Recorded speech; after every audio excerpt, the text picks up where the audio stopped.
FB Live, and we have how many people here? We have 7 people in our meeting room. Amen. Now let's go to the Lord in prayer, and let's ask the Lord to bless our meeting and our Bible study this morning. And let's pray. Our gracious, loving, and heavenly Father, we thank you for another opportunity, Lord, that we can open your words.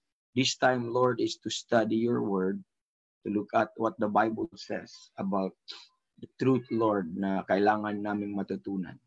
At salamat dahil available po ang inyong salita at nandyan po ang inyong mga tao at ikaw rin po patuloy na mag-bless sa mga susunod pa, hahabol pa. At tulungan nyo kami na mapag-usapan ikaw at ikaw po ang aming maitaas. At sana ang lahat ng matutunan po namin would result into proper worship po sa inyo, Lord, and proper din po ng pamumuhay sa mundong ito. At tulungan nyo kami, Lord, na magkaroon ng understanding sa mga pag-uusapan namin ngayon. And we acknowledge our frailties. Apart from your help, Lord, ay talagang wala kami magagawa pagdating sa mga bagay na ito. But we thank you. You have given us your Holy Ghost and given us a teacher and a comforter, Lord, sa aming mga infirmities.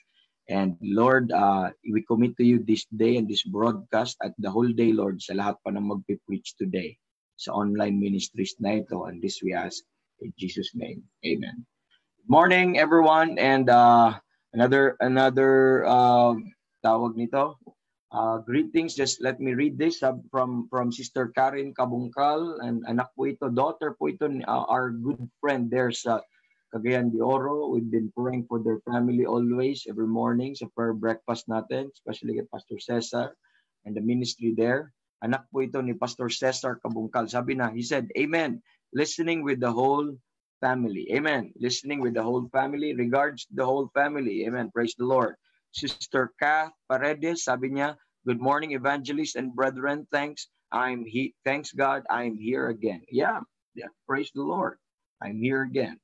Thank God I'm here again also. Thank God for the opportunity that the Lord has given us this morning. Okay. So let's go to our lesson. Our lesson is rightly dividing 101. And so far, we have discussed a lot of things already po mga kapatid. I think this is our 4th meeting in this. Ano ba ngayon? Tuesday, yes. This is our 4th meeting with regards to this topic po mga kapatid. And nag-progress naman tayo unti-unti, dahan-dahan. And this was designed na para lubusan po nating maintindihan ang atin pong ang salita po ng Panginoon. So, let me share my screen also, mga kapatid, para makita po natin. Now, bago po tayo pupunta doon, kasi, sige, punta po, let me share the screen. And, okay. So, brethren,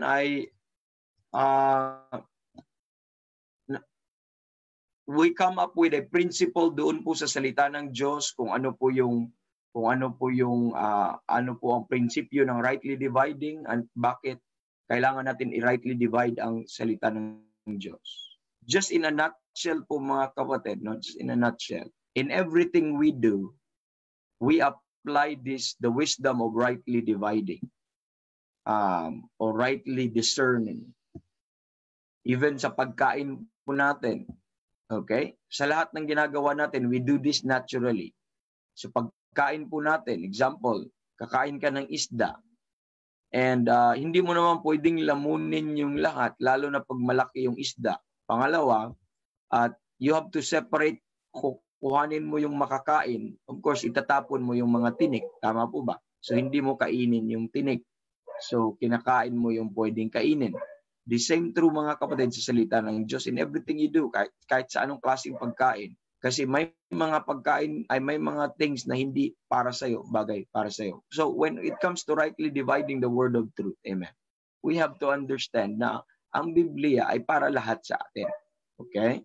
Tapos, mga kapatid, pero hindi lahat sa Biblia ay nakasulat direkta or diretso para sa atin. So, that's why we apply rightly dividing to rightly discern. Okay? Kung ano ba dapat po mga kapatid. We are trying to to discern the things that differs. Ano yung magkaiba, ano yung magkatulad. So, yan po yung rightly dividing. And that's how the Word of God told us kung paano pag-aralan ang kanyang salita. So 2 Timothy 2:15, study to show thyself approved unto God, a workman that needeth not to be ashamed. What does the Bible says? Rightly dividing the word of truth.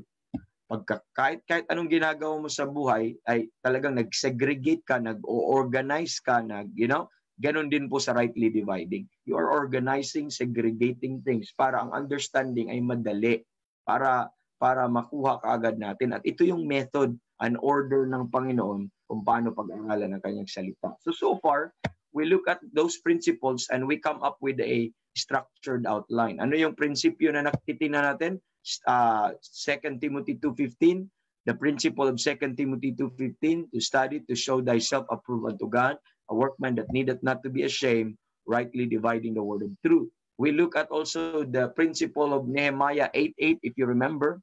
We look at the principle of Nehemiah 8:8. Ano yung principle na natutunan natin?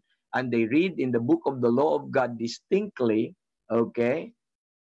And they understand their reading. So they read the book, they read, and they read it distinctly, and they give the sense of what they're reading, and they understand, okay, the readings. And we also look at the principle of Hebrews 1:1. If you look at there, God, who at sundry times and in diverse manners spake in time past unto the fathers by the prophets. So nakikita mo yung Diyos daw nagsabi doon ay nagsasalita, amen, sa iba't ibang panahon, sa iba't ibang kapaparaanan, mga kapatid, doon sa pamamagitan ng mga prophets para sa kanyang mga tao. So that's how Hebrews chapter number 1 verse number 1. We also look at, I think, Haggai chapter number 1 verse number 13.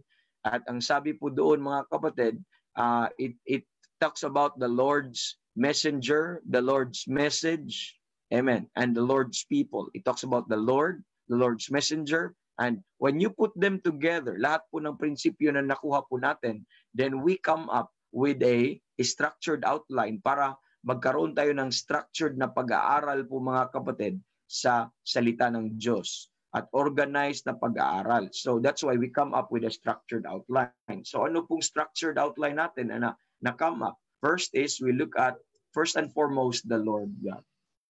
So studying the Bible is about Him, first and foremost. Before it is for you, it is first about God. Okay? Before it is anyone else, it is first for God. And it's rightfully mga kapatid, tama lang to be stated that in everything we do, we should start with God.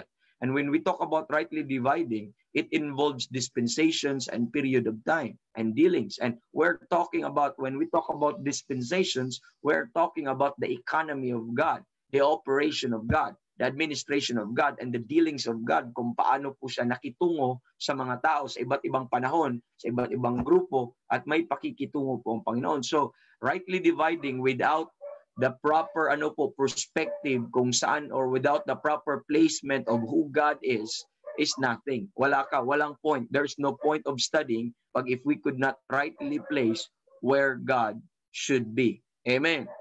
So not only that we learn, but also God has a revelation. We also learn about the Lord's revelation. And the revelation of the Lord is His Word and nothing else. The revelation of God right now, the complete revelation of who God is right now is His words. Yes, there is to be a time, up to now, the nature, the creation is still the revelation of God, but it's incomplete. Wala pong salvation sa creation na revelation. But this book includes salvation. At lahat po kompleto. At we know, the Word of God is the revelation of God. And we need to establish this, that there's God and God has His Word, and His Word is His revelation to mankind. And His Word contains His will. His Word contains kung ano po ang mga ways ng Panginoon and will and purposes ng Panginoon. And next, we learn about the Lord's time. So if you remember that the Lord's time po, mga kapatid, that ang Panginoon, although God is not under time, ang Panginoon, when He deals with men, because He puts men under time, And when He deals with men, amen, He will deal through the law of timing. So that's why po, may mga oras, mga panahon po. That's why sinabi ng Bible doon, God, sabi daw, who at sundry times and in diverse manners, God who at in sundry times in diverse manner spake unto the Father. Amen. So, God who at sundry times in diverse manners, so iba't ibang panahon, nakikitungo siya, nakikiusap siya. That's why there's mga fullness of time, lahat po ng iyon po mga kapatid. So ngayon, God is dealing us according to the nature of our time period. God is dealing us kung anong kalooban ng Panginoon sa ating time period. And that's very important. And we talks about, it includes also yung principle niyan, the Lord's message. So in that particular time, God has a specific message and will. And meron din siyang specific messenger. And na-discuss na po natin yung Lord's time, na-discuss natin yung Lord's Lord's message, and we will be talking about this morning the Lord's messenger and the Lord's people. Okay, we will be looking at the Lord's people po mga kapatid sa sunod. Okay? So, i-skip ko na po ito mga kapatid because we have already talked about these things. Okay? So, and also we look at already that the Lord's revelation, and also we look at this, the Lord's time. Ito po yung pinaka ano po mga kapatid, pinaka overview ng time ng Panginoon. Okay, may eternity past, ito yung kabuuan ng time na makikita natin. I put that in a simple timeline para maintindihan po lahat, para makikita lang natin at one glance. Kasi pupunta tayo sa more complicated one as we go on deeper sa topic po na ito. Next, we already studied the Lord's message, mga kapatid. And the Lord's message is twofold. One is according to prophecy. And the first message patungkol sa Panginoong Jesus is according to prophecy. That these are the messages of God that He preached and He declared openly. And it was spoken since the world began. So these are the revealed plans of God and revealed purposes of God. So that's according to prophecy. And pinaka-highlight po ng prophecy concerning sa Panginoong Jesus is ang kanya pong suffering and glory. Okay, I don't have to go over again dyan po mga kapatid kasi we spend how many hours din sa pag-uusap patungkol dyan. Okay, that was the topic that we have last week. Ito pong according to prophecy, and the other side ng message, not only according to prophecy, there's a message according to the mystery. Okay? And itong message na ito was kept secret since the world began. Kanina, spoken since the world began. So they are in direct contrast. One is spoken since the world began. The other one is kept secret since the world began.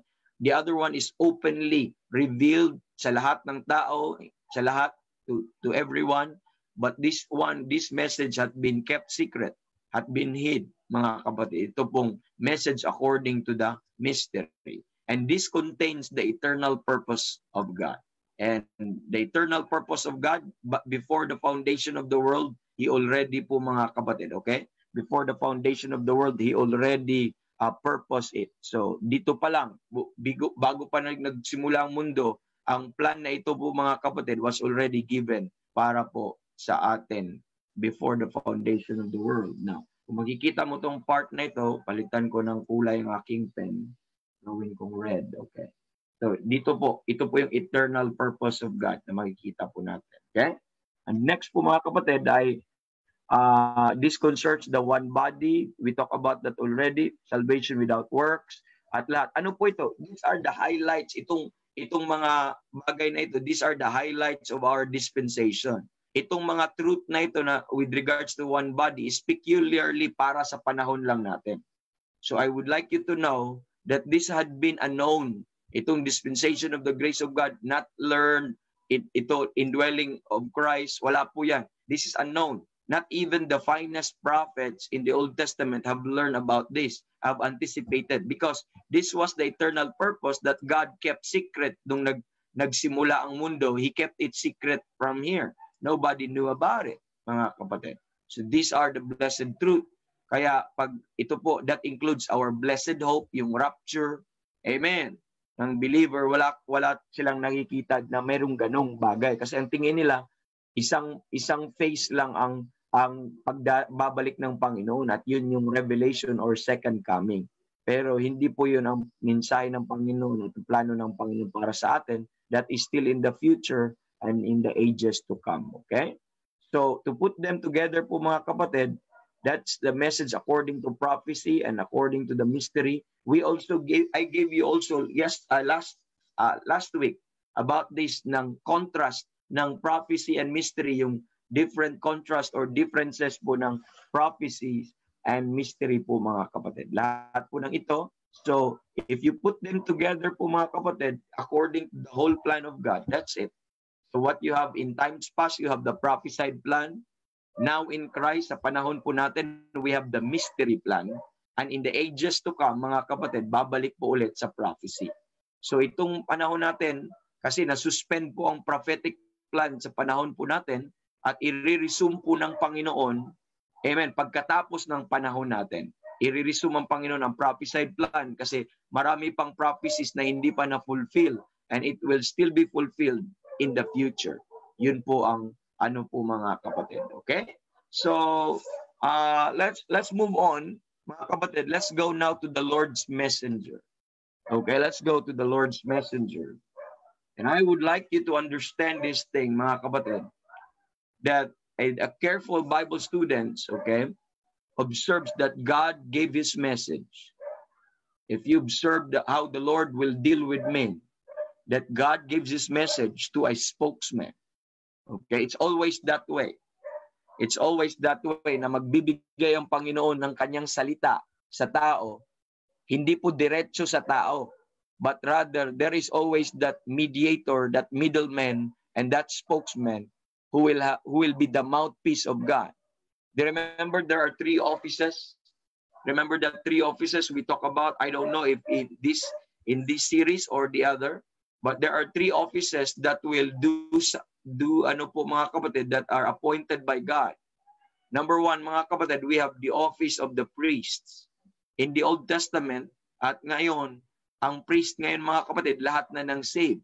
Pero sa Old Testament, ang may access, ang priest lang, yung pare. Hindi yung pare ng Catholic Church, kundi pare ng mga Israelitas. Okay?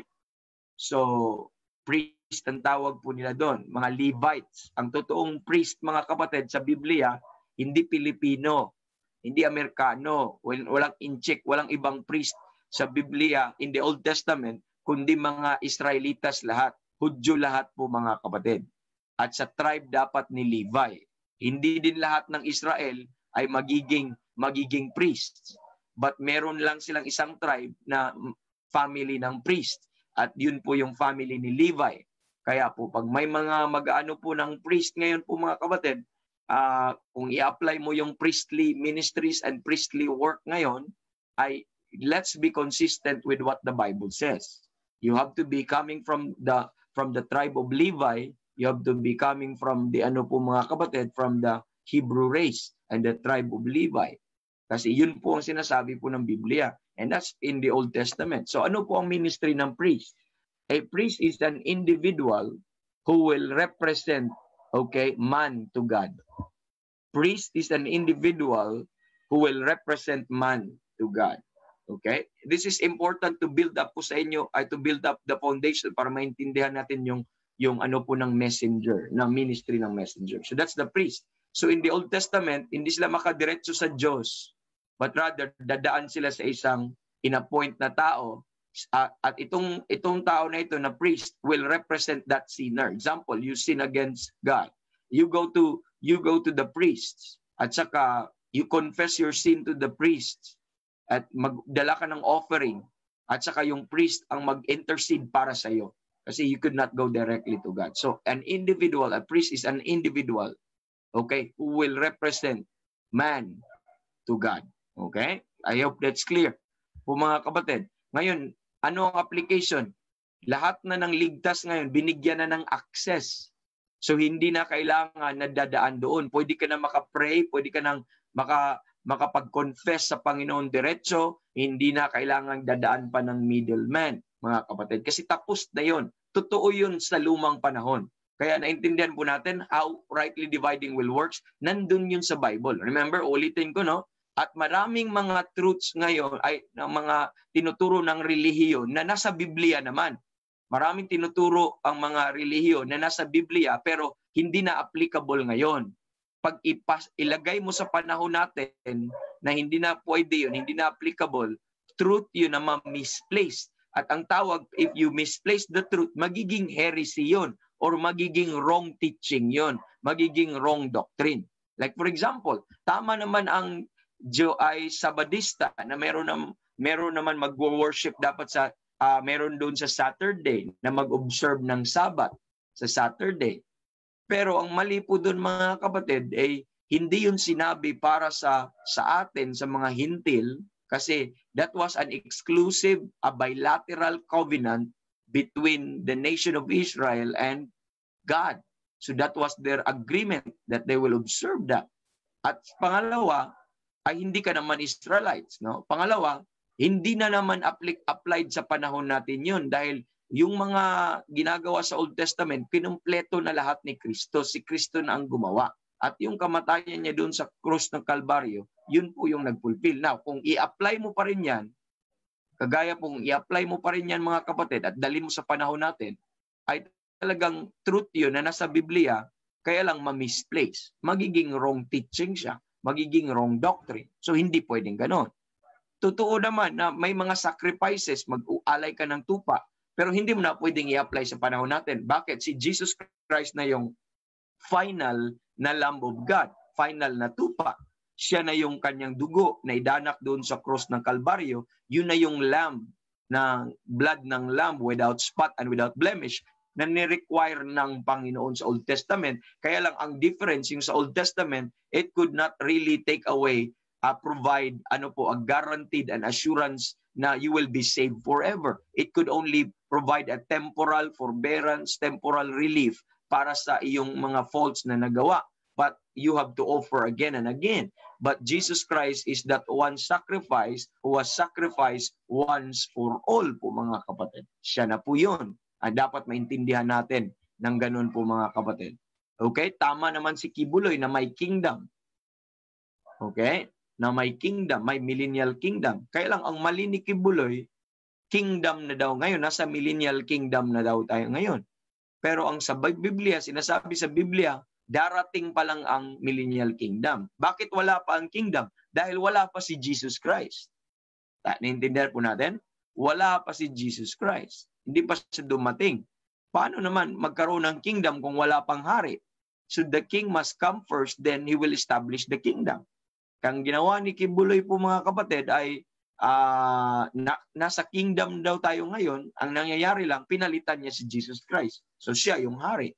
At ang kingdom na ito, ang millennial kingdom na ito at ang paradise na ito, nasa Davao tuloy kasi taga Davao siya. Pero ang totoo ang sabi ng Biblia, ang kingdom na ito to be established doon sa throne ni David, doon po sa Jerusalem mismo po mga kapatid. Pero that's still future pagkatapos pa ng panahon po natin. Meron pang tribulation, then the Lord will come, then He will establish the kingdom. You see, ang daming mga doktrina po mga kapatid na in-apply ngayon at gumawa ng religion, pero hindi naman dapat applied ngayon. So yun po yung importante ng rightly dividing. Ganun din yun sa priesthood. Na sa priest mga kapatid sa Old Testament na may ganun na pamaraan na pupunta ka sa pari at ang pari ang magsabi, mag-confess ng mga sins mo sa Panginoon at siya yung maggawa ng alay. Pero kung i-apply mo sa panahon natin ngayon, mali yun. Mali na. Okay? Hindi naman, mga kapatid, our goal is hindi lang, it's not just biblical.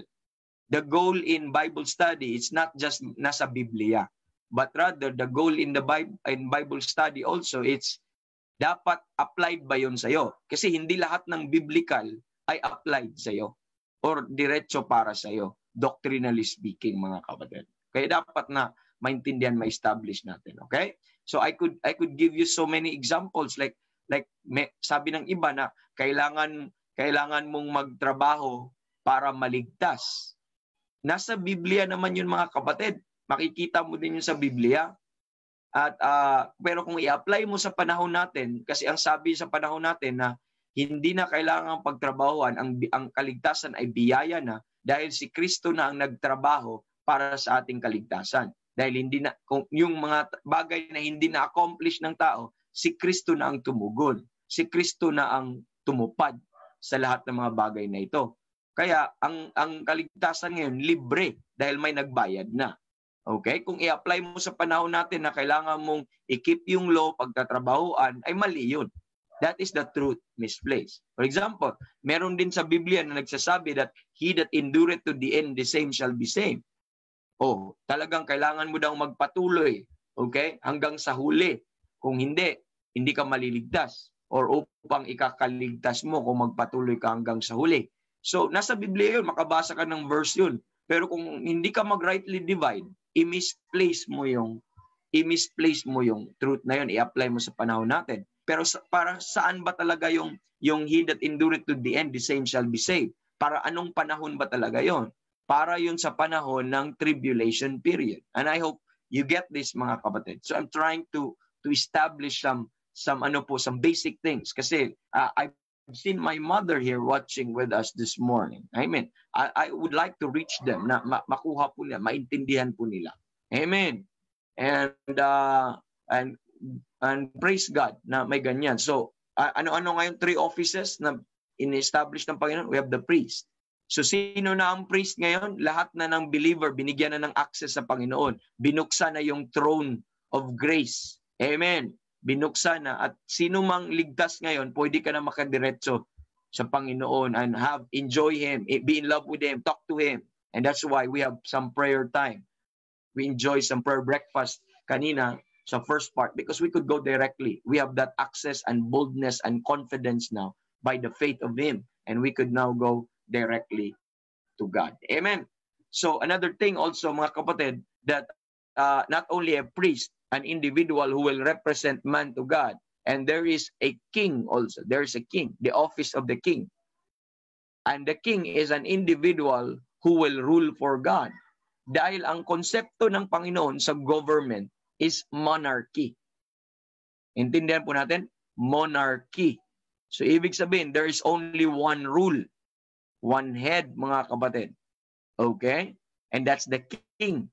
Ang konsepto ng mga tao sa kingdom or ang konsepto ng tao in governing is democracy. Na ang kapangyarihan would lodge doon po sa tao. Kaya po puro rally, puro riot. Look at America right now. Bakit ganon? Dahil it gives them the provision to do that. Bakit magugulo sila, mga kapatid? Dahil may rights sila. Ang kapangyarihan nag-lodge sa tao. Kaya sa Pilipinas, uso sa atin yung people's power. Bakit? Democracy tayo po, mga kapatid. Pero I just like you to know na ang democratic form of the government, pagdating po sa human government, ay hindi po yan ang turo ng Panginoon. Ang tinuturo po ng Panginoon na may i-appoint ang Panginoon na hari. Okay? King, monarchy. Pero one day, magulo ang government natin ngayon, but even kahit ganito ang government po natin, we're not called to rebel because we are to be subject sa mga powers po na ito, mga kapatid. Pero one day, aayusin ng Panginoon lahat ng gobyerno dito at punta pagdating sa future. Amen. Si Kibuloy, kinuhanan niya yung ngayon pero hindi pa yan. Mali yun. Fake pa yung kingdom na yan. Pero ang katotohanan, mga kapatid, sa future, may hari na darating at si Jesus Christ mismo yung hari. And He will rule in peace and righteousness. And because He is the Prince of Peace. Siya na po mismo ang mag-rule. At ako, makikita mo sa millennium, napaka-peaceful, napaka-organized, napakagandang government, mga kapatid. Because God is King. He is the King of Kings and the Lord of Lords. Therefore, ang kanyang government is monarchy po, mga kapatid. Now, nung in-establish niya ang bansang Israel, okay, nagkaroon po sila ng hari. Pero ang una nilang hari, in-appoint nila. Pero ang pangalawang hari po, mga kapatid, na si David, ay talagang in-anoint ng Panginoon, pinili ng Panginoon yun. And ano ang king? Ano ang king, mga kapatid? Is an individual who will rule for God. An individual who will rule for God. God is the King of Kings and the Lord of Lords. He is above all. He is the only potentate, the King of Kings and the Lord of Lords. At makikita po natin sa kanyang domain, may heaven and earth. Malaklawak po ang domain ng Panginoon. But He appointed some certain tasks to rule a nation, to rule, and these are kings. At ganun po yun. Ang mga hari, it is an individual who will rule for God. Kaya nga, hanggang ngayon, may mga hari pa rin, no? May mga kings, may mga government pa rin na nag-maintain sa monarchy. I don't know if there's still a pure monarchy ngayon. Ang England, meron pa rin silang king and queen, di ba? Pero hindi naman sila pure monarchy. Halo na po sila ng may parliamentary government na po sila. Parang ang king and queens nila doon ay parang icons na lang.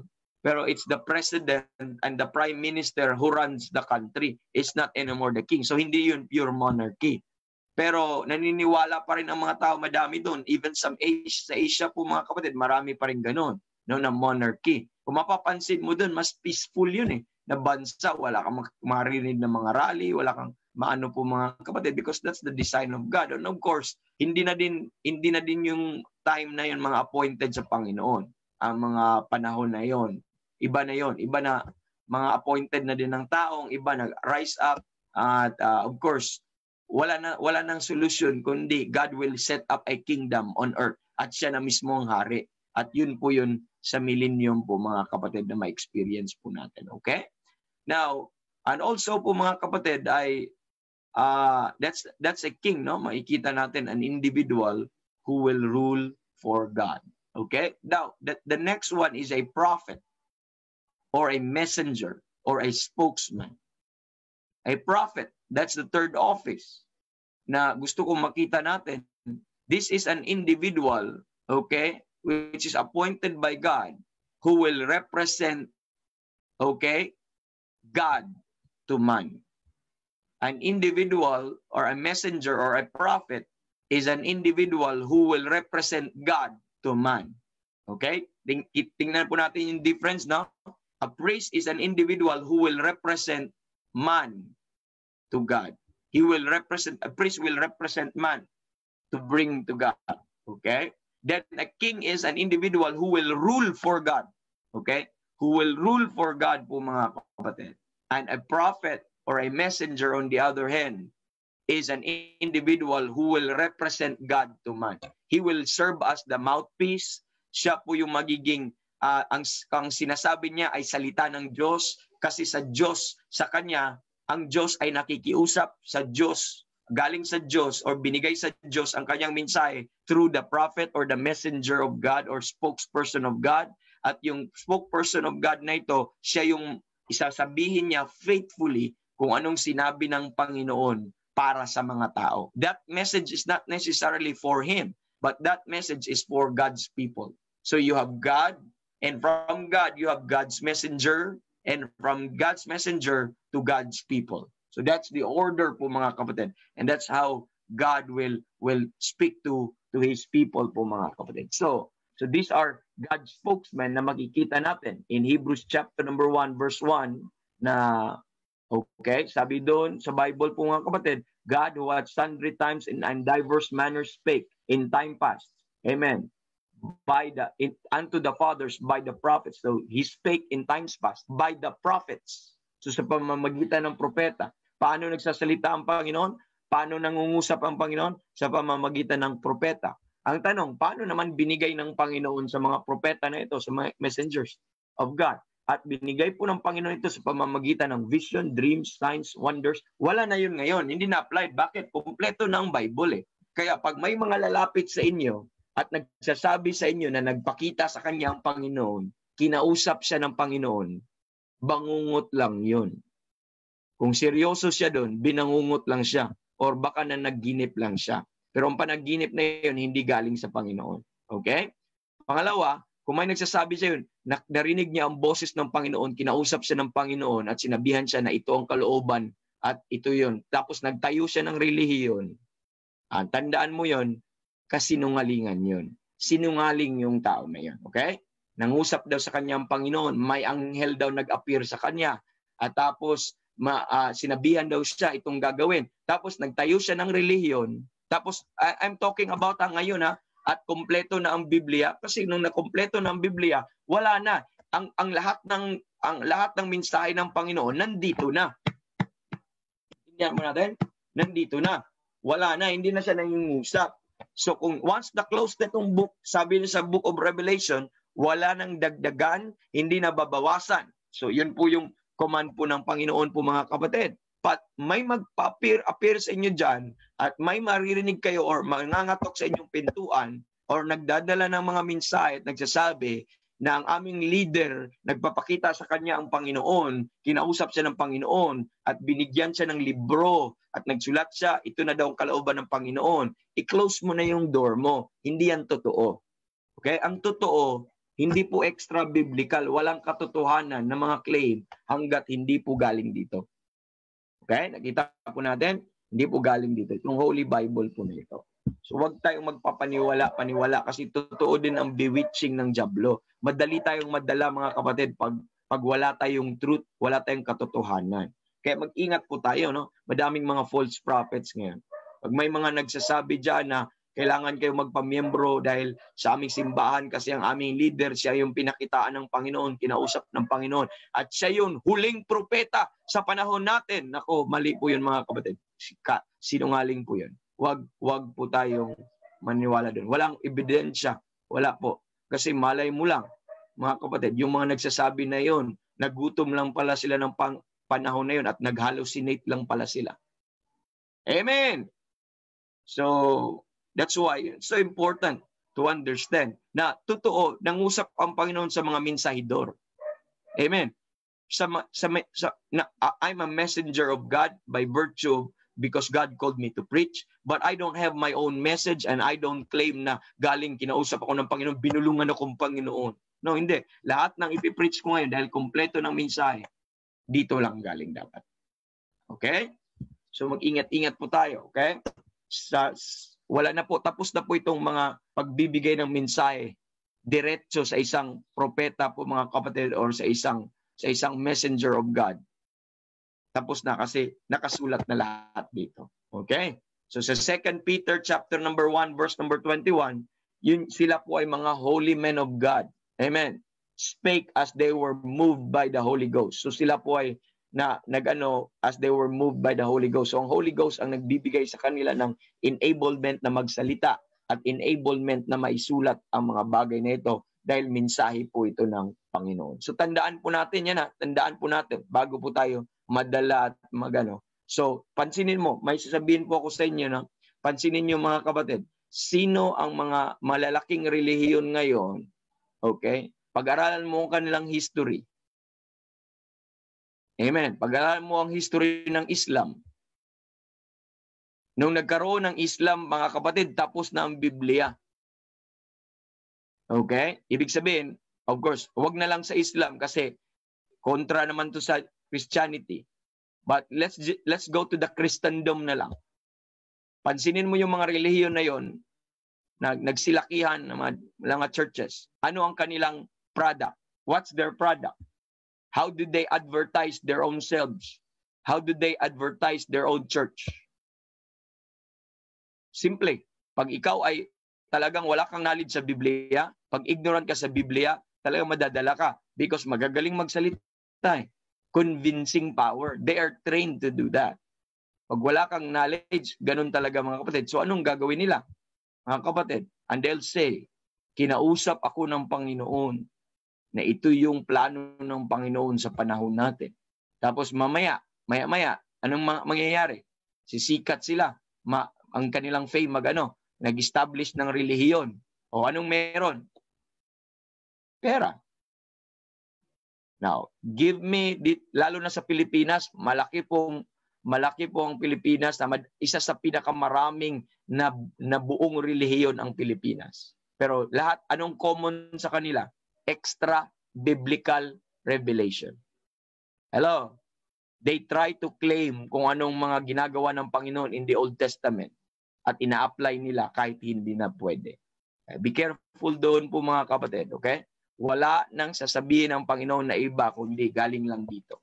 Okay, that's why sa ating Bible study, I don't want to speak kung ano yung mga salita ko, but it must be ang ating teaching and doctrine, it must be coming from the Word of God. That's why it is so important to put a verse and that because we are trying to say na wala tayo. Okay? You know, anong personal encounter ko?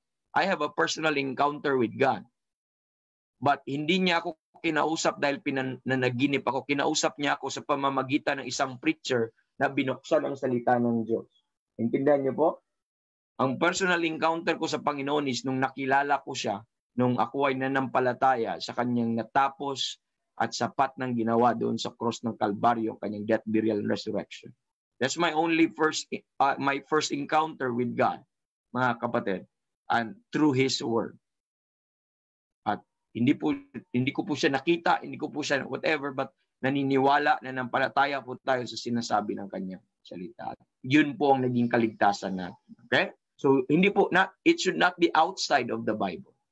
And dapat maging malinaw po sa atin po. It should not be outside of the Bible. Okay? Now, God has chosen a spokesman for each time period to bring His intended message, okay, to the people. Yun po yung ways palagi po ng Panginoon that He will, amen, chose a spokesman. Kahit saan ka po. Again, disclaimer ulit, baka may misquote nyo ko, hindi na applied to dati nung sinusulat pa ang Biblia, nung hindi pa tapos ang Biblia. Ngayon, tapos na po. Wala nang ganito. Kaya nagkaroon tayo ng Biblia dahil sa ganitong pamamaraan. Okay? So, ang purpose ng spokesman is for each time period, ipangaral yung mensahe na binigay ng Panginoon para sa intended people. Pag sabihin ng Panginoon, nangusap siya kay Moses, at sabihin ng Panginoon kay Moses, Moses, speak unto the children of Israel. At sasabihin niya, ito yung sasabihin niya sa nation of Israel. Sabihin niya kay Moses, lahat. So binigyan ng law. Then, si Moses on the other hand, once na nakuha na niya yung sinabi ng Panginoon, amen, he will say, thus saith the Lord. Thus saith the Lord. Nakita niyo po mga kapatid? Okay? Sasabihin niya, lahat ng sinasabi ng Panginoon. Okay? So, I would like you to take note also when God speaks, God spoke progressively. Siya po ay nangusap progressively. Not at all once and not necessarily for any other time period. Okay? Kung mapapansin po natin mga kapatid, that ang pagbigay ng Panginoon ng mensahe sa atin or sa mga tao niya ay hindi po binagsak niya binigay lang niya sa isang tao at lahat ng Biblia ay naisulat dahil sa isang tao. But rather, God chose, amen, different men and different time. Ang kanyang pagbigay, ang pag-dispense, pagbigay o pag-dispense, ang dispensation ang tawag po niyan mga kapatid. Ang kanyang pag-dispense ng kanyang salita po mga kapatid, or pag-reveal ng kanyang salita, ay tingi-tingi po ito mga kapatid. Dahan-dahan po ito mga kapatid, progressively, not at all once, and not necessarily for any other time period. Now, sometimes may mga mensahe na ibibigay ang Panginoon sa time na ito. For example, sa Old Testament, may specific na period siyang binigyan doon. Example, binigyan sila ng batas. At ang batas na isa sa kasama sa batas, like for example, ceremonial law. At sasabihin ng Panginoon doon sa batas na yon na sa time na ito, okay, para mapatawad ang inyong kasalanan, para magiging right ang inyong relationship nyo sa akin, pag magkasala kayo, okay, mag-alay kayo ng tupa at magdanak ng dugo at may mamatay or mag-substitute para sa iyo. Ibigay niyo sa pare at siya ang mag-conduct ng sacrifice na ito. So, precept sa Biblia yon. Nasa Biblia po yon. Now, what I'm saying, pag sinabi ng Panginoon po yon sa isang not necessarily na yung mensahe na yon ay carried sa next na panahon. For example, hindi na yun applied sa panahon natin. Hindi na carried. Bakit? Hindi na natin kailangan ng mga tupa dahil si Jesus Christ na yung naging tupa natin. Hindi na natin kailangan ng ibang dugo na para ma-atone because si Jesus Christ at ang kanyang dugo, yun ang gumawa para sa atin. Nakuha niyo po ang ibig kong sabihin. So when God will reveal in that specific period of time, hindi po lahat ng kanyang kalooban ay naibigay or binagsak po doon. Amen. Pero sa iba't ibang panahon, patingi-tingi po ang Panginoon pagbibigay hanggang nakompleto po, hanggang nakompleto ang ang kabuuan ng kalooban ng Panginoon at ang kanyang salita. And also, pag may binigay ang Panginoon sa panahon na yon, is not necessarily na ma-applied sa panahon natin or sa ibang panahon or makarid. For example, madami tayong truths ngayon na pagkatapos ng panahon natin, hindi na din applied sa next after our time. Kasi pagkatapos ng rapture, meron pong tribulation period at madami sa katotohanan na ating pinapangaral at ating pinaniniwalaan is not necessarily applied na sa panahon or ganun din sa millennium. Ganun din yung ating mga kapatid, madami sa ating katotohanan ngayon na hindi nakita at hindi alam. Hindi alam po ng ibang panahon or ibang lugar o ibang panahon, most especially sa Old Testament, dahil ito ay tinago ng Panginoon, ni-reveal sa panahon po natin. Now, why I'm saying this? This is what we call rightly dividing the word of truth. And dapat ma-rightly discern natin kung ano ba dapat at kung paano. Ito yung basics, mga kapatid, kung maintindihan po natin. Kumbaga, elementary na approach po ito para makuha po natin yung simplicity. At ang pagpangusap ng Panginoon, may pinipili siya na mga spokesman sa panahon na iyon or sa iba't ibang panahon para sa intended people. At may specific silang mensahe na dala-dala para sa intended people or in that specific period of time, in that specific group of people. Depende po yun, mga kapatid. So dapat makita po natin na ganon. So, at isa-isa po, may mga mensahe na natanggap kay Apostle Paul na hindi natanggap ng iba. Sa kanya lang binigay. At malaman ang mensahe na ito sa pamamagitan sa kanya po, mga kapatid. Okay? These people, itong mga spokesmen na ito, they are appointed and they are anointed and they are chosen of God and they are ordained of God. So inordain po sila. They're anointed, they're appointed and ordained ng Panginoon. So ang Diyos mismo ang nag-handpick nito. Ang Diyos mismo ang pumili po nito. Kaya po, mga kapatid, ngayon mahirap yan. Pag may mag-claim, ako pinili ng Panginoon. Mahirap na yan kasi tapos na tayo sa panahon na yan. Pero dito po, klarong-klaro po yun at sinasabi ng Bible. For example, may spokesperson sa Bible po, mga kapatid. Brother Peter, are you there? Or Brother Randy? I need a Bible reader. Sino bang nandyan? Sa mga men natin, dito sa Zoom.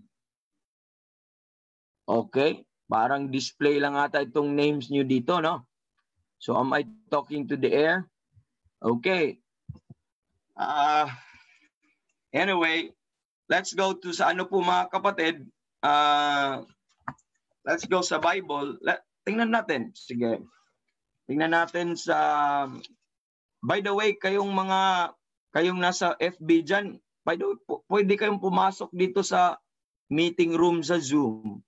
Kailangan ko ng Bible reader. At yung mga nandito, wala palang tao.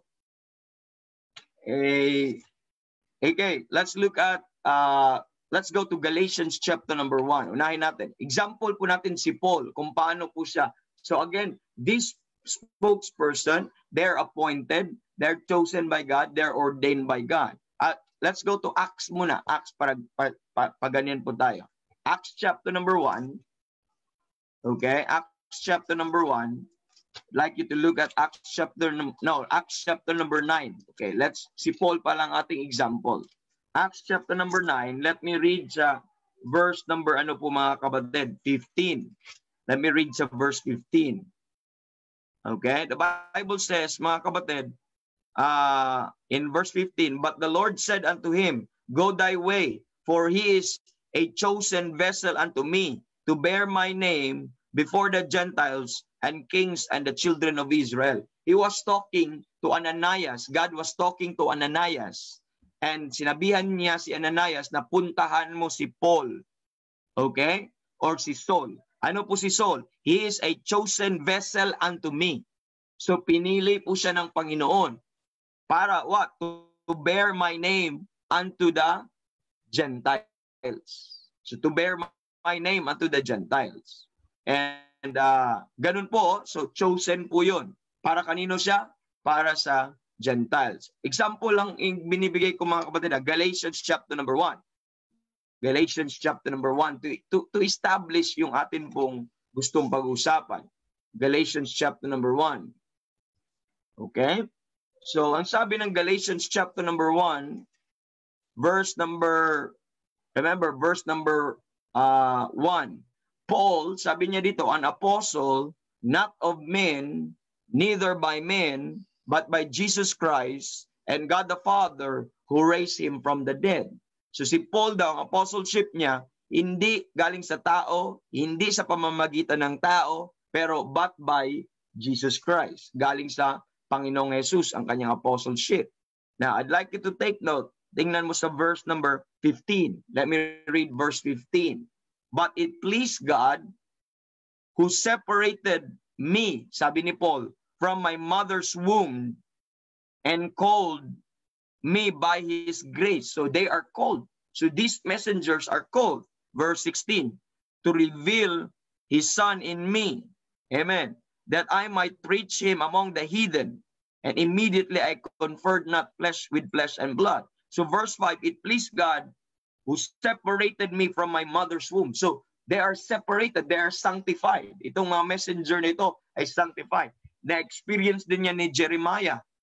Sabi ng Panginoon kay Jeremiah, while you are in the belly, I knew thee and called thee. So tinawag na po sila. So these are God-called messengers. These are God-called preachers po, mga kapatid, na nakikita po natin.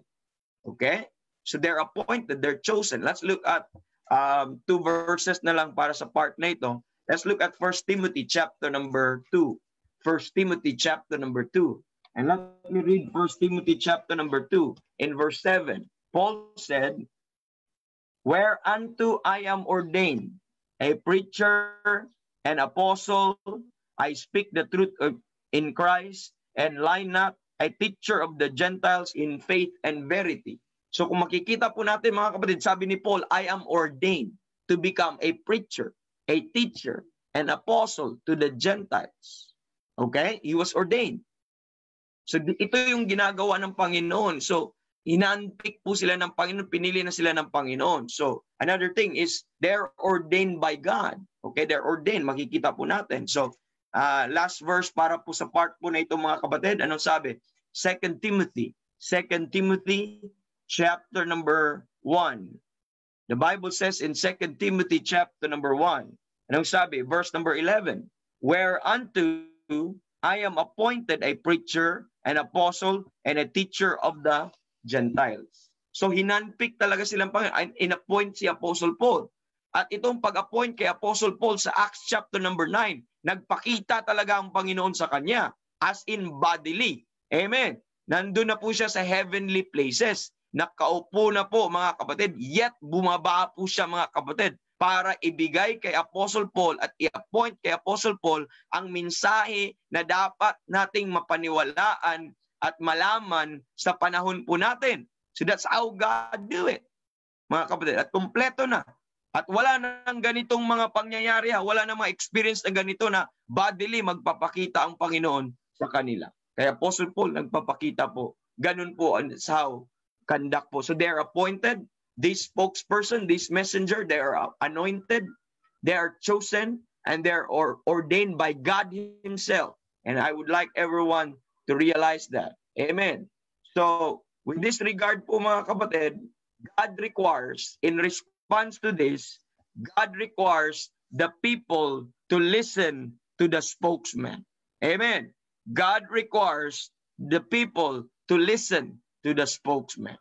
Now, you have to listen. Why? Because this spokesman at ang dala-dala po nila ng messengers na ito ay mensahe ng Panginoon, kalooban ng Panginoon para sa mga tao sa panahon na iyon, or kung ano mang panahon, kung saan man, mga kapatid. For example, si Apostle Paul, siya po binigyan ng Panginoon ng revelation para sa kalooban niya dito sa church age, dito sa time period kung saan tayo namumuhay po, mga kapatid. And that the Lord required us to listen to Him, or else we will miss the will of God po, mga kapatid. We will miss the plan of God para sa panahon po natin. Because they are told, mga kapatid, kung ano po ang nais ng Panginoon sa panahon po kung saan sila binigay, kung saan sila pinadala. And that is very important to take note po, mga kapatid. Okay? So, missing this one, the message of God. Kasi by the way, dahil hindi pa tapos ang Bible ng panahon na yun, dahil ongoing pa, nagbibigay ang Panginoon ng mensahe. So, ang bearer ng truth ay nasa mga taong ito na in-appoint ng Panginoon. So, ibig sabihin, parang sila na din ang Bible sa panahon nila. Sila ang authority, final authority, not as a person, because God gave them something. Yung mensahe na dala nila, as yun yung final authority, yun ang nag-determine kung anong tama, kung anong mali, at kung anong mag-please sa Panginoon, kung anong mag-displease sa Panginoon. That's why it's a requirement po mga kapatid, that the people, kung saan pinadala itong mensahe na ito, these intended people, kung saan pinadala ang mensahe na ito, mga kapatid, should respond rightly. By what? By faith, by believing. Dahil ang duty po ng ano na ito, ng mga spokesman na ito, is they will preach the word of God and tell you the word of God faithfully, mga kapatid. They will be faithful to that, at the people are required to listen. The people are required, if you would like to inquire from God and to know about the plan of God, amen, you are to consider this spokesperson, mga kapatid. That's why sabi ni Paul, as our spokesperson sa panahon po natin, sabi niya sa 2 Timothy 2:7, consider what I say, and the Lord shall give thee understanding in all things. Sinabi niya sa Philippians chapter 4 verse 9, the things that you have seen in me, heard of me, learned of me, and sabi niya, do. You have to do. Amen. And the God of peace shall be with you. So yun po ang importance po mga kapatid. Now question this morning, do you know, remember in the Lord's message or in the Lord's time, what is our question? Do you know what time period you are in? Amen. Sa Biblia. And it's important to know kung saan kang time period. Pangalawa, do you know sa time period na yon, do you know kung ano ang mensahe ng Panginoon para sa iyo? Amen. Thirdly, pagdating sa Lord's messengers, question, do you know kung sino ang spokesperson or messenger na pinadala ng Panginoon para sa iyo? Kung malaman mo to mga kapatid, hindi ka madala ni Kibuloy, hindi ka madala ni Manalo, hindi ka madala ni Joseph Smith. Amen.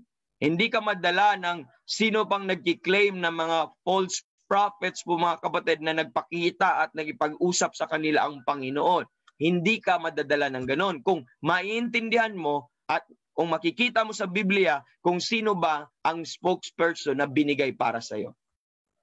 Intindihan po natin. Ganun po ka-importante. Once na malaman mo kung sino yung spokesperson na binigay ng Panginoon para sa iyo, then you are required to listen. You are required, mga kapatid, to know them. Kung ano yung mga instructions ng Panginoon. And question this morning, do you know? Amen. That's the point po mga kapatid. Okay? Throughout the Bible, let's go to our timeline. Throughout the Bible po mga kapatid, ang Panginoon ay nangusap sa mga tao na ito at sila yung nagiging source and bearer ng kanyang kalooban. Mga kapatid, first off mga kapatid, we see Adam. And you know, Adam is the first man. And you know that. And Adam was told to have dominion on earth. Okay? Not heaven, to have dominion on earth. Adam was given the first commission. He is the father of the human race. And he was given the first commission. At anong commission sa kanya? To have dominion over the earth. So he was the first king. He was the first appointed na not only to preach and to tell kung anong kalooban ng Panginoon, but he was also appointed, mga kapatid, to take the dominion, to take the rule ng lahat. Siya pa lang ang tao eh. Later on, binigyan po siya ng asawa, mga kapatid. Pero madami po, he is called na keeper ng buong earth, na mga fowls of the air, na mga birds, mga kapatid, at lahat ng mga fish in the sea, na mga creeping things, mga beasts in the field, and every creature, every living creature, mga kapatid, he was in charge. He has to take dominion over all of the creation of God. Amen. Then later on, kinausap siya ng Panginoon. Sabi niya, be fruitful, sabi ng Panginoon, and multiply and replenish the earth. Inutusan siya to be fruitful and multiply and to replenish the earth. Amen. Now, sinabihan din si Adam. At sabi ng Panginoon kay Adam, hindi pa nag-create si Eve po nito nung sinabihan siya sa Genesis chapter number 2, verse number 17 and 18. Sabi niya, on every fruit of the tree of the garden, sabi ng Panginoon, thou mayest freely eat. He can eat. But, sabi doon, but the tree of the knowledge of good and evil, sabi niya, thou shalt not eat. Sabi ng Panginoon sa kanya, remember that? And the day that thou eatest thereof, thou shalt surely die. So nagbigay na ang commission ng Panginoon sa kanya. Nabigyan na ang commandment sa kanya. Ang utos simple, kainin mo lahat, wag lang yung isa. So, binigyan siya ng asawa, si Eve. So, paano malaman ni Eve ang kalooban ng Panginoon? Sa pamamagitan ng kanyang husband. Okay? So, sino ang nag-relay sa kanya? Kasi since siya yung binigyan po ng nito, ng salita ng Diyos, so, sinasabi niya sa kanyang asawa. So, in that sense. So, bago pa lahat, ang bearer ng truth ng una ay si Adan. At alam po natin yan. Next, mga kapatid, si Noah. Kita natin si Noah. Si Noah, ang tawag sa Biblia kay Noah, he is the preacher of righteousness. Okay? He is the preacher of righteousness. So Noah is a preacher. At may revelation na binigay ang Panginoon kay Noah. At ano yung unang revelation na binigay ng Panginoon kay Noah? And Noah found grace in the sight of God. At anong revelation na binigay niya ng Panginoon sa kanya? That God will judge the earth. That God will flood the earth. And God told Noah to build an ark. You know that.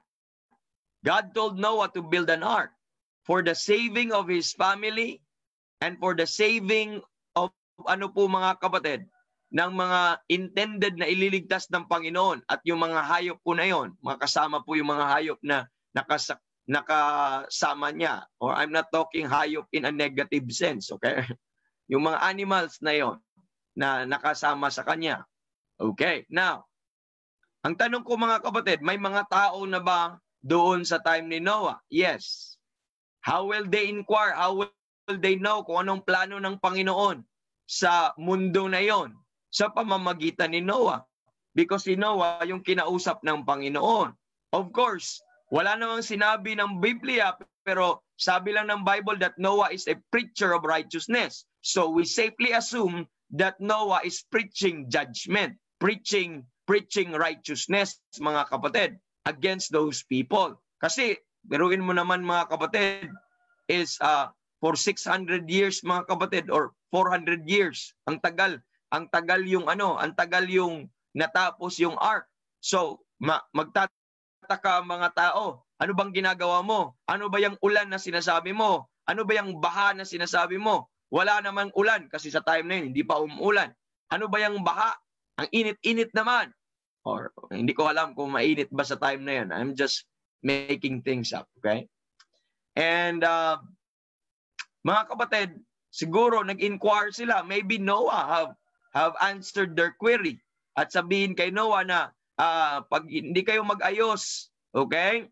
Nako, ipa-flood ng Panginoon ng mundo. So, how will they know about that? From Noah. If they will reject Noah, they will be killed and they will die in the flood, mga kapatid. And that's what happened. Because the people there were exceeding wicked. And since they did not listen to the spokesperson, ano nangyayari? They're doomed. They have been judged, mga kapatid. So that's what happened. So it's so important po mga kapatid. Maybe they mocked Noah.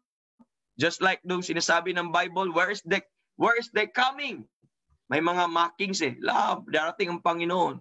So may mga mockers sa mundong ito po. May mga despisers of the truth. But it doesn't matter. It doesn't change the truth of God.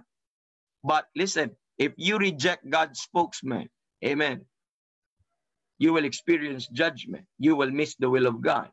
And you will miss the information that you will need. Okay? Next, pagkatapos, you know what happened? Binahan ng Panginoon at nagbigay ulit ang Panginoon ng binahan ng Panginoon ng mundo. At ilan ang nasave? Noah and his family. 8 people ang nasave. At yung mga animals that are with him in the ark. At mga kapatid, nagbigay ang Panginoon sa kanya ng covenant na sabi ng Panginoon na hindi na niya ipa-flood ang mundo sa pamamagitan ng i-judge ang mundo sa pamamagitan ng baha. So yun po ang sinabi niya at nagbigay po siya ng token po mga kapatid. Then we learn that God will judge sin in that time from Noah. That was the revelation. We learn that God changes how He operates with us sa panahon na ito. Amen. So another thing mga kapatid, kay Abraham. Pagdating kay Abraham po mga kapatid, nag-appear ang Panginoon mismo kay Abraham in multiple times. At kay Abraham, meron po siyang specific na mensahe na binigay kay Abraham. At nung kinausap ng Panginoon si Abraham, sinabi po ng Panginoon that I will start with you, I will start with your family, and get thee out from thy kindred, from thy country, and from thy father's house. This is now Genesis 12. And go to the land that I will show thee. So when God talked to Abraham, God revealed to Abraham His will and His plan. And He told Abraham that I am going to build a great nation. I want to make a great, I want you to make, or I want to make of you a great nation. Amen. And I will give you a seed, and ye shall be a father to many nations. Yun ang sabi ng Panginoon sa kanya. And I will bless them that bless thee. And I will curse them that curse thee. From that time nung nangusap ang Panginoon, by the way, ang details nito, pag-uusapan po natin sa next part. Pero nagbibigay lang ako sa inyo ng overview para i-ano lang natin na ang Panginoon ay may in-appoint na mga iba't ibang mga spokesperson po mga kapatid. So, doon po pinakita ng Panginoon na ang pag-bless niya sa mundong ito at sa iba ay sa pamamagitan ni Abraham at sa pamamagitan ng kanyang mga seed. Kung anong ginagawa ng mundo sa kay Abraham at sa kanyang seed, ganun din ang gagawin ng Panginoon sa kanila. Kung i-bless niyo siya, i-bless niyo din, i-bless din sila ng Panginoon. Kung i-curse nila sila si Abraham, then i-curse din sila ng Panginoon. At kasama po yung pamilya po ni Abraham doon mga kapatid. To Abraham, He gave Abraham a promise. And that promise is concerning a land, concerning a seed, concerning a blessing on earth. So indeed, yun ang binigay. And out of Abraham, he become the father of the Hebrew race. And he become, amen, the father po ng, out from him, from his family, they become a nation. Remember? Nagiging bansa po sila. Nagbuong bansa po sila mga kapatid. At meron silang patunay and sign. Meron silang token ng kanilang covenant or usapan or kasunduan ng Panginoon with regard sa plano ng Panginoon kay Abraham. And that covenant is a circumcision or ang pagtutuli mga kapatid. To deal, it was required sa lahat ng magiging kaparte ni Abraham, sa lahat ng magiging anak ni Abraham, simula kay Abraham hanggang sa mga ninunuan niya, mga kapatid, ay dapat para maging matanggap kayo ng Panginoon, sila ng Panginoon, na magiging kaparte sa pamilya ni Abraham, nagbigay siya ng isang token or sign and requirement. At yun po yung pagtutuli.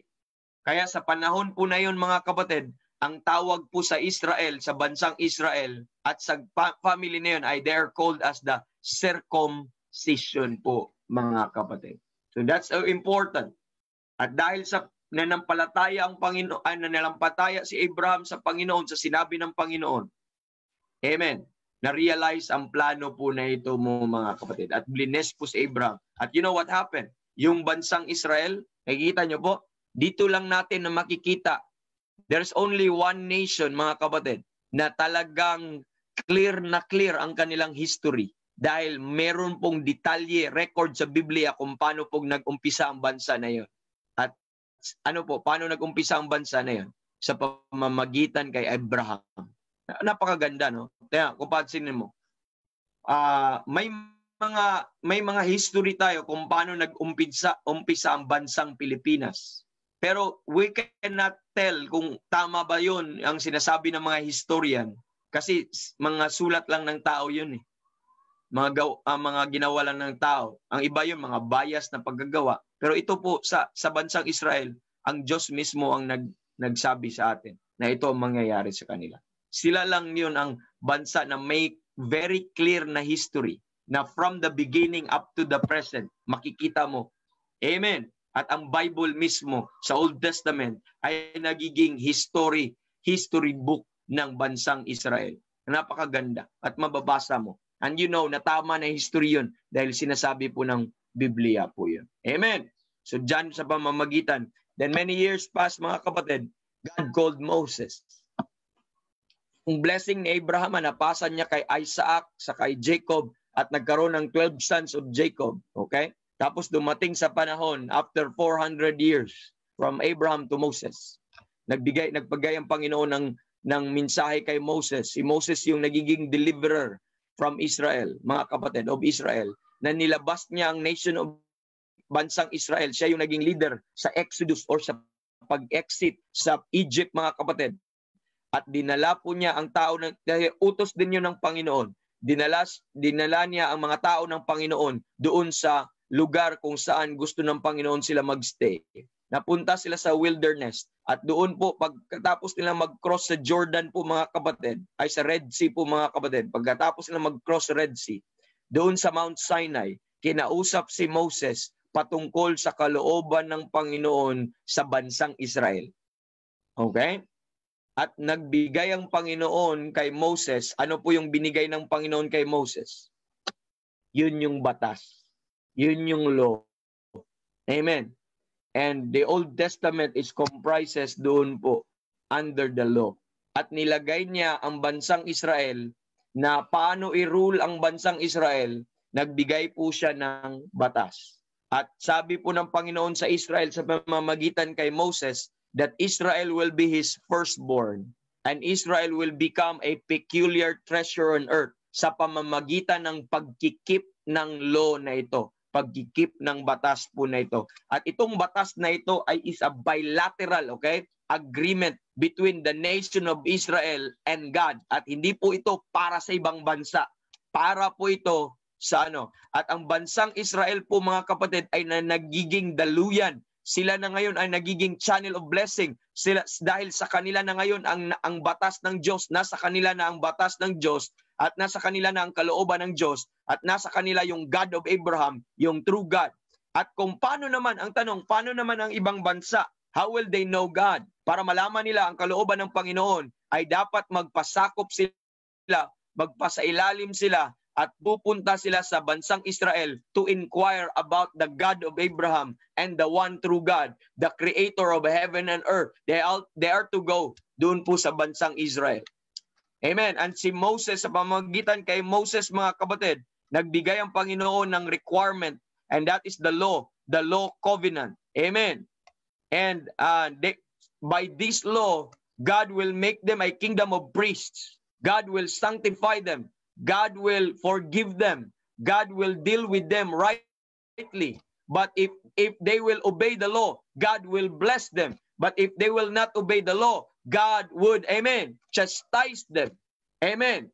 They will suffer the consequence ng kanila pong disobedience sa law. So, nagbigay ang Panginoon ng rule, and that's the law. And that's how operate. At sinong binigyan? At para kanino po ito? Ito ay para sa bansang Israel po, mga kapatid. So, is Moses your spokesman? No. Amen. Dahil wala ka pa sa panahon na iyon. At una, hindi ka din Israelitas. Hindi ka din isa sa mga Israelites. And dapat maintindihan po natin yang maayos po, mga kapatid. And after po kay Moses, nagdagdag pa ang Panginoon ng kanyang mensahe. Remember, nagpo-progress ang mensahe ng Panginoon. Unti-unting nabubuo. At tinawag niya si David. And you know, si David po, mga kapatid, he is anointed of God. Okay? He is the chosen king ng Panginoon para mag-rule. Remember the king? Kanina mga prophets, no? Mga messengers. Ngayon, tumawag na ang Panginoon ng hari. who will rule for him. And also, he's not just a king, but the Bible says he's also a prophet. Sabi ng Book of Acts, David is also a prophet. Ibig sabihin, binigyan din siya ng Panginoon ng mensahe. Binigyan din siya ng Panginoon ng mga ng kalooban ng Panginoon para ipaalam sa iba, because he's a prophet then at the same time po mga kapatid, ang pagkatawag sa Bible sa kanya. He foreknew something that will happen in the future po mga kapatid. And to David, he gave an everlasting kingdom. To Israel po mga kapatid. And ever from David, coming from everlasting king. And in David's throne that will sit on his throne on earth po mga kapatid. And that is a promised kingdom and a promised king. Yun po ang binigay niya kay David. At doon po nagiging malinaw yung seed na sinasabi ng Panginoon kay Abraham na kanyang ibibigay. At sabi po ng plano niya na binigay kay Moses na yung seed na yon ay magiging hari at siya yung uupo sa trono ni David at siya po ay mag-establish ng everlasting kingdom. At itong mensahe na ito ay nagiging hope ng bansang Israel na hindi lang sila priest mga kapatid, a kingdom of priests and a holy nation, but they are also a political kingdom one day na dito sa mundo at ang kanilang hari ay ang Diyos mismo. Hello. Yun po ang nagiging hope nila. At yun yung mensahe. Amen. Then God told the prophets later on, mga kapatid. Amen. At ang prophets na ito, mga propeta na ito, makikita mo sa Bible, that is from, ito mga prophetical books na ito, starting from Isaiah, all the way to Malachi. Napakadaming prophets, mga kapatid, ang kinausap ng Panginoon. At binigyan po sila ng mga mensahe po mga kapatid. Amen. And the messages na binigay ng Panginoon sa kanila is that, amen, God is still faithful sa kanyang promise kay David. Ipapadala pa lang niya ang kanyang hari, i-establish pa rin niya ang kanyang kingdom. So ito po ang kanilang mensahe. At isa sa mga preaching nila ay magkaroon na ng new covenant. Na ang sinasabi, ang nireveal ng Panginoon sa mga propeta na ang law of Moses ay papalitan ng Panginoon. Hindi na niya isusulat sa table of stones, pero ang law na yon ay isisulat na sa mga puso ng mga Israelites. Okay? Pero ito, mangyayari po ito, sabi ng Panginoon sa mga prophets, ay doon po sa millennial kingdom kung saan nakaupo na ang hari. Amen. Pinalitan sa ngayon ni Kibuloy. Pero hindi siya ang hari ha. Wala siyang royal blood. Okay? At ito po doon sa millennial kingdom, magkaroon po ng new covenant mga kapatid. But before that, ang sabi ng Panginoon sa mga hari, ang bansang Israel kailangan mag-repent. Kailangan nilang mag-confess sa kanilang mga kasalanan. Kung paano nila ni-reject ang mga messengers of God before sa mga propeta na ito. God told them to repent and to turn from their sins. And God required them to be humble and to keep the law pa rin patuloy because the Lord's wrath is coming against them. So yun po yung mensahe po ng Panginoon para sa mga propeta. Maraming mga Israelites na ni-reject nila ang mga propeta dahil hindi nila nagustuhan yung binigay ng Panginoon na mensahe para sa kanila. So ano nangyayari po mga kapatid? Pinatay nila mga prophets, binato nila mga prophets. So anong nangyayari sa Israel na yan? They're still under judgment because of the rejection sa kalooban ng Panginoon. Remember, these prophets and these messengers are ordained by God. And they are so important because they are the bearer of the message of God sa panahon po na iyon. Amen. So pagkatapos po ng Book of Malachi, ang last prophet ay si Malachi, pumunta na tayo sa earthly ministry ni Jesus Christ. Bago po nagkaroon po ng after Malachi, nagkaroon po ng 400 years of silence. Ibig sabihin, hindi nagpapadala ang Panginoon ng mensahidor. Hindi, for 400 years, walang mensahe. Imagine that, for 400 years, walang message ang galing ng Panginoon. Ang last message ay kay Malachi lang po mga kapatid. So, isa din yun sa consequence na binigay ng Panginoon sa kanila. Pero may mercy ang Panginoon, nagpapatuloy pa rin ng Panginoon naging forbearing. May isa silang boses na narinig. After 400 years of silence, God sent His message. And this voice is coming from the wilderness. And the name we are now introduced by the prophet named John the Baptist. Nilagay lang po natin dyan, John B. Si Johnny the Baptist. No. By the way, si John the Baptist. Si John the Baptist po ay hindi church. Okay? Tandaan niyo po yun ha. I'm a Baptist. Pero we're not related. Are you listening? Hindi po galing ang church namin kay John the Baptist. Okay? We're not related. Because John the Baptist is a messenger na pinapadala ng Panginoon para sa bansang Israel. Hindi po siya para sa atin. Now, bakit Baptist ka, evangelist or sir, brother, bakit Baptist ka? I explain another thing po yun. Sige nga, nutshell, baka mabitin ba kayo? In a nutshell, ang Baptist po na pangalan po namin ay hindi po siya relihiyon. Okay? Pero isa po siyang identification. Intindihan po natin? An identification or a distinction. Kasi in the old times, before sa panahon po natin, may mga taong tinatawag silang Baptist, pero hindi nila tinawag ang kanilang sarili na Baptist. Okay? Hindi nila tinawag ang kanilang sariling Baptist, pero tinawag sila ng mga enemies nila na Baptist. Okay? Ng kanilang mga kaaway. Pero it happened, mga kapatid, na yung mga beliefs nila, ayun din ang belief ko. Belief ng church namin. So, ibig sabihin, we identify ourselves with their beliefs. It's more of it's a specific, tinawag silang Baptist because of their beliefs. Okay? Not because of other things. At ang belief nila po, mga kapatid, is yun yung pillars ng belief namin. Okay? Example, Bible is their sole authority. Ito yung mga tao na ito na wala silang ibang authority. It was not the Pope, it was not the Roman Catholic, it was not the government, it was not the pastors, but it was the who.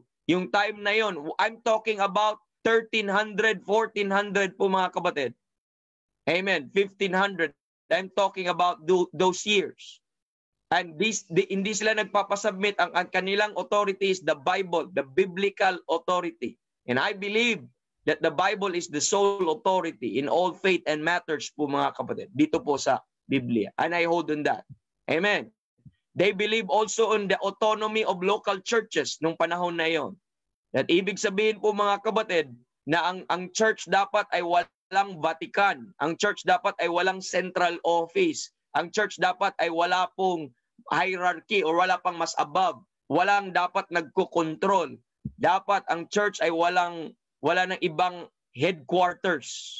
But rather, yung church na yon na maliit, na may pastor, is independent, okay? Autonomous, self-governed sa other po na influences and other po na mga churches. Okay? Sana na maintindihan. So madami po yun, mga kapatid. We believe on the priesthood of all believers na sinasabi ko kanina na yung mga Baptist na tinatawag sila na Baptist dati, na ang kanilang paniniwala po, mga kapatid, ay dahil na sila ay hindi na kailangan ng pare na pupunta sila sa pare para i-confess ang kanilang mga sins. But rather, mga kapatid, sila ay mga ginawa ng pare ng Panginoon at makadiretso na sila ng Panginoon. Okay? So, I don't have to dwell. So, may mga distinctive sila, pillar of mga beliefs which we hold now. Okay? So we are identified on that. Kasi John the Baptist, ibang doktrina namin ni John the Baptist. Intindihan niyo po? So hindi kami related. Balik po tayo sa ating lesson. Na-sidetrack tuloy tayo, no? So hindi natin natatapos ang ating messenger for sure ngayon. Pero since meron pa naman tayong mga 10 minutes, i-maximize na lang natin. So si John the Baptist, after 400 years, pinadala ng Panginoon si John the Baptist, at siya po yung voice, the one that cried in the wilderness. Siya yung prophesied, mga kapatid, na darating. At dumating po si John the Baptist, at ang purpose ni John the Baptist is to prepare the way of the Lord, is to prepare the way of the King. By the way, pagpunta natin sa next part, kasi 101 tayo na. Ididetalye natin ang ministry ni John the Baptist. Binibigyan ko ulit kayo ng overview para makuha natin ang paano nag-operate ang Panginoon at nagbibigay ang Panginoon ng mensahe sa pamamagitan ng kanyang messengers. Okay? So, yung tinawag ng Panginoon si John the Baptist to prepare the way of the King, to prepare the way of the Lord. Kasi yung promise na King sa mga prophets, sabi nila, behold, the King will come, the King will come, the King will come. So pagdating ni John the Baptist, sa time nila, ang message na John the Baptist is still about the kingdom, it's still about the King. That's why, ang una niyang mensahe, sabi niya, repentance ulit, just like the Old Testament.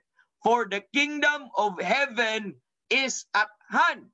So, yung sinasabi ni David, sinasabi ng mga prophets, pagdating kay John the Baptist, malapit na, at hand na, nandito na. Kaya maghanda-handa na kayo, magrepent na kayo. At ito yung ministry ko, na magpabautismo kayo sa akin, sabi ni John the Baptist. Amen. Para makatanggap kayo ng remission of sins. At that is also the token of repentance. That's why, ang tawag ng kanya pong baptism ay baptism unto repentance, mga kapatid.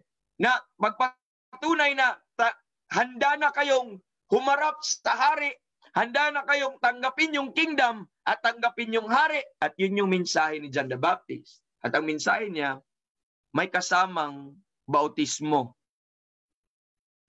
At kasama na yung preaching niya, yung King is at hand and the kingdom is at hand.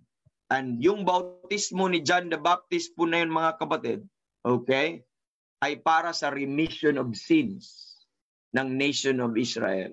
And that was so important. And if the nation of Israel wants to inquire the will of God sa time na yun, they have to listen to John the Baptist.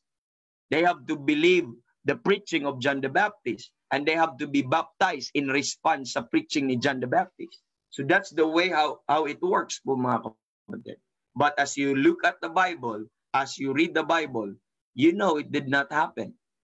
The nation of Israel rejected. Amen. The nation of Israel rejected the forerunner of the King, the forerunner of the Lord Jesus Christ. Amen. They rejected. They even killed him. They even chopped his head off. Can you imagine a messenger pupugutan ng ulo na baon-baon niya ang kalooban ng Panginoon at salita ng Panginoon? Just think about that. Amen. So ang preaching po niya ay the kingdom of heaven is at hand. Repentance and the kingdom of heaven is at hand, and plus baptism in response po sa kanyang preaching. Pero iilan lang ang nagpabaptize, iilan lang ang nagbilib, at karamihan sa bansang Israel, supposedly ang mensahe na ito ay pinadala para sa kanila, binigay para sa kanila. But anong ginagawa nila? They rejected God's messenger. The next, mga kapatid, in line na makikita po natin is the King himself. God himself that manifests in the flesh. The Lord Jesus Christ himself po, mga kapatid. At Jesus Christ also served as a spokesman. Sinabi niya palagi paulit-ulit, my Father had sent me. My Father had sent me. So, siya ay pinadala. At hindi lang po mamatay. First and foremost, siya ay pinadala para magiging minister to the circumcision. In Romans 15:18, mga kapatid. In Romans 15:18, pinapadala po siya to become a minister of the circumcision to confirm the promises made unto the fathers. Could we go there, mga kapatid? Romans chapter number 15, just one verse lang, mga kapatid, and i-detalye po natin. Don't worry, lahat po na ito. And I'm just giving you again the overview. Romans 15 verse number 8, mga kapatid. Anong sabi ng Bible? The Bible says in verse 8, now I say, this is Paul speaking, now I say that Jesus Christ was a minister. So the word minister means servants or preacher, messenger, a minister of the circumcision. Sinong ulit yung circumcision? The nation of Israel. Bakit sila tinawag na circumcision? Dahil yun yung token na binigay ng Panginoon sa kay Abraham. Okay? He is the minister of circumcision for the truth of God. And what is the purpose why Jesus Christ came? Bakit siya pumunta una? Mga kapatid, to confirm the promises made unto the fathers. Who are the fathers? The first father was Abraham. Ano pang promises? Kanino pa sila nakipag-usap? Kay Moses, kay David. Sino pa? Sa mga prophets. To confirm, Jesus Christ, ako yung hari, ako yung seed, ako yung sinasabi nila na mag-establish ng kingdom. He is there to confirm the promises. And that's the preaching of Jesus Christ that day. At siya yung Messiah. At maniwala kayo sa akin. Kaya ang preaching niya, believe. Amen. But same gospel, ang preaching niya, repent, for the kingdom of heaven is at hand. He is still preaching the kingdom. And the king is preaching. He introduced himself. And the kingdom is at hand. At nandito na ang hari. Pero anong ginagawa nila sa Panginoong Jesus? Did they believe Him? No. They rejected Him. Amen. Wala nangyayari po mga kapatid. Kailangan nilang mag-believe ng name of the Son of God. Nandun na nga yung hari, nangangaral na sa kanila. Pero anong ginawa nila? You know what happened later on? They crucify Him. Imagine, ang hari na mismo, ang promised seed na mismo, siya din yung nagiging propeta para ipangaral, siya nagiging messenger para ipangaral. Pero anong ginawa nila sa ano nila? Nakinig ba sila sa spokesperson nila, ang nation of Israel? Amen. By the way, Jesus Christ did not preach to the Gentiles. Kasi may separate na kalooban ng Panginoon para sa Gentiles. Pero ang binigay ng Panginoon sa Panginoong Jesus, ang kanyang purpose ng pagpunta po dito is para sa kanyang mga tao. At ang tao na yun, that's the nation of Israel. Okay. Ano muna tayo? Relax muna tayo. Pag-uusapan natin next week. Pag-uusapan natin next week na may mensahe din ng Panginoon na binigyan ng mensahe ang Panginoon para din specifically para sa atin. But at this moment, mga kapatid, the message of the Lord Jesus Christ, that is for the nation of Israel. He was a minister for the nation of Israel. At the responsibility of the nation of Israel sa kanilang mga ministers of God, mga kapatid, is to believe sana. Pero anong ginagawa nila? They rejected. Over and over and over again. They rejected. Kaya hindi po na-fulfill pa ang mga promises na binigay ng Panginoon para sa kanila. But hindi pa na-fulfill dahil they keep on rejecting. Sino ang nire-reject nila? Yung mga spokesmen, yung messenger ng Panginoon. Just think about this. Simula nung kay Abraham, amen, nag-umpisa na ang dealing para sa kanila, these chosen people. Pero from Abraham to David, to the prophets, to John the Baptist, and all the way to the Lord Jesus Christ, they are preaching a specific message and revealing specific message para sa kanila. Pero anong ginagawa nila? Reject. At most of the time, the rejection, they killed the messengers of God. Do you remember? Anong requirement ng Panginoon? God requires the people to listen to this spokesman. Pero wala eh. Ano nangyayari? So, mga kapatid, I hope naintindihan nyo yung nature ng paggagawa ng spokesman, although hindi po natin napasadahan lahat pa ng spokesman, pero we will be introduced with the apostles later on, Peter, then Paul, at even sa tribulation, meron ding spokesperson, and even sa millennium, meron ding spokesperson. Lahat ng panahon, mga kapatid, may in-appoint ang Panginoon na mga ngaral. So, itutuloy po natin yan, no? Itutuloy po natin yan. Now, ang importante ngayon is, do you know who your spokesman? Do you know kung sino yung pinili ng Panginoon upang ipangaral ang kanyang kalooban para sa iyo? Amen. Are you still listening to Quibuloy?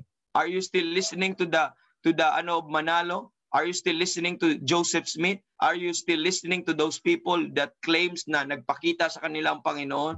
Maybe you need to study this. You need to understand po, mga kapatid. Or else po, magkaroon ka po ng maraming problema. Malinlang ka, madala ka sa ibang po, mga kapatid. So with this regard, dapat maintindihan natin. I hope na communicate ko sa inyo. Kasi sometimes when I teach this, na mababaw lang, hindi ko may because we have a different po ng full details ng Pero pag once na pagpunta po natin dun sa real na rightly dividing na talagang himay-himayin na natin, at least mayroon na kayong foundation. At titingnan po natin to next week. At sana makapunta tayo sa Lord's people sa sunod po nito. Tapos, let's go now to rightly dividing proper. Amen. I hope you're enjoying your time, although hindi po ganun kaano, but consistent po ang ating mga listeners. And by the way, if you will miss, kung hindi mo naumpisahan po ito at simula sa una, if you would like to learn, sa group po natin, naka-folder po lahat ng ito. Recorded po ito. Tingnan mo sa Workman's Treasure every Tuesday, rightly dividing the word every Tuesday, at subaybayan nyo po yun at para makasabay po kayo. Okay? Yun po ang inyong gawin. Puntahan nyo lang po yung mga grupo po na yun, ay yung mga folders na yun, mga kapatid, and review and learn on your own. And you could share it kung gusto nyo anybody na matututo, mga kapatid. Pero dahan-dahan lang tayo. We have all the time po dito. And glory to God sa binigay ng Panginoon sa atin. I hope na-exalt natin ang Panginoon. Amen. And baka nakalimutan ko, nakat ko, ang spokesperson natin ngayon ay si Apostle Paul. Okay? You have to know him. And I'll give you the full details of his apostleship as we go sa next meeting po, mga kapatid. And God bless us all. And thank you very much, mga kapatid. And glory sa Panginoon. And Brother Peter, if you are still there, pwede na po nating i-end. And thank you. And sabi ni Sister Karen, thanks sir, I learned a lot. Pastor Cesar needs. Pastor Cesar, amen. God bless you, sir. God will continue using you for others. Glory to God. Sister Cecil, thank you po. Praise God sa teaching. Amen. Brother Carlo, thank you, Evangelist Roger. Big help po ito sa amin. Yes, just continue to learn. Amen. Glory to God. Thank you for those feedback. I thought walang nakikinig sa akin, but even if walang makikinig, I'll preach anyway. I'll teach anyway.